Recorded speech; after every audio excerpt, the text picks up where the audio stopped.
Hey guys, it's Ann here, and today I'm talking to you about feedback. This video is perfect for most everybody because we're all looking for feedback on our hair, on our new glasses, and our business, our planners, our websites. Do you like this? What do you think of that? Should I do this product? Should I do that product? And we're constantly asking for feedback from various people. And my question today, because I've been asking it myself, is when is feedback too much? And where do you really need it and where do you not need it? So if you are running a business, feedback is critical in order to understand especially from your soon-to-be customers or your lead, the people who are on your list and in your community. It's important to know what they want, what they're struggling with, what they need from you, and have them tell you that in the form of feedback. So feedback takes the form of comments on your blog, clicks and likes and direct emails to you, people filling out surveys, and all that is great. You want as much of that as you can. Let's turn to another type of feedback. That's really what I want to talk about today.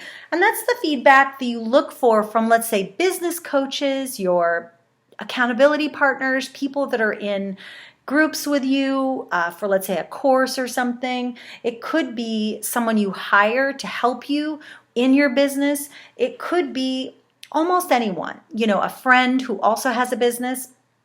And I've actually changed how much and how often I seek out feedback. But I've been asking myself lately, is it too much? Am I asking too much? Am I listening too much? What kind of effect does it have on me? And there are a few things that I want to share with you that I've kind of discovered over the past 6 months. So I do think that at some point in your business, especially if you're working alone, you need other people to weigh in on what you're doing. I mean, it just makes sense that you just get out of your vacuum, you go out into the world and you get advice, or at least you get feedback, or at least you have someone else who is a human being hear what you're saying instead of just talking into your Logitech C920 like I am. So I've always been a person who's held back my work. I never wanted people to read my papers in college. I would just do my draft, do my own feedback, and I would pass it in. I did really well. And for the first year and a half, after leaving my day job, my online day job, but still my day job, and really focusing on this business, I was also still in that mode. But I realized something, that people talk about hiring other people, to join your team as a way to grow your business. But I do think it's important to be able to ask for help. And once you're able to ask for help, then you're able to just kind of sit back and process and listen.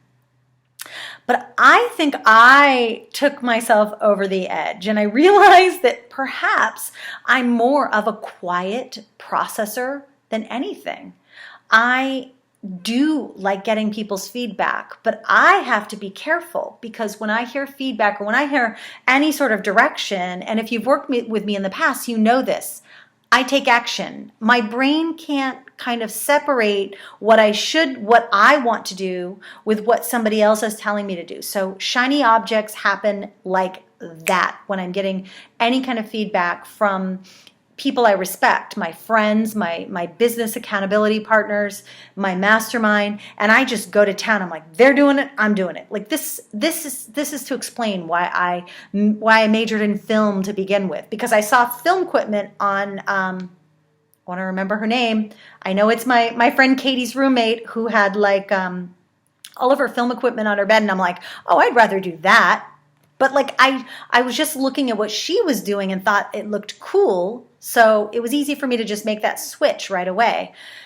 Shiny objects are my Achilles heel. So my challenge as an entrepreneur is to still be able to seek that feedback out, yet pull back and process quietly and then make a decision. Now, people are different. So you might need to like literally talk it out until you figure it out, and then you're set on it, and then you go. And some people might need to ask multiple people and then they can set on it and then they can go. But if I ask multiple people or I have multiple people helping me, I can't stop from going in 5 million different directions. And the other night I realized this and I quieted myself and I made a decision. Made so many realizations about my last launch, that I had things that I had done that I kind of went forward on because of some advice I received. And I had to remember to listen to myself. So this might not be a big aha for most people, but for me it was. I didn't realize that I was just like jumping from thing to thing to thing. But that happens for me when I listen to too many people and then don't take the step back.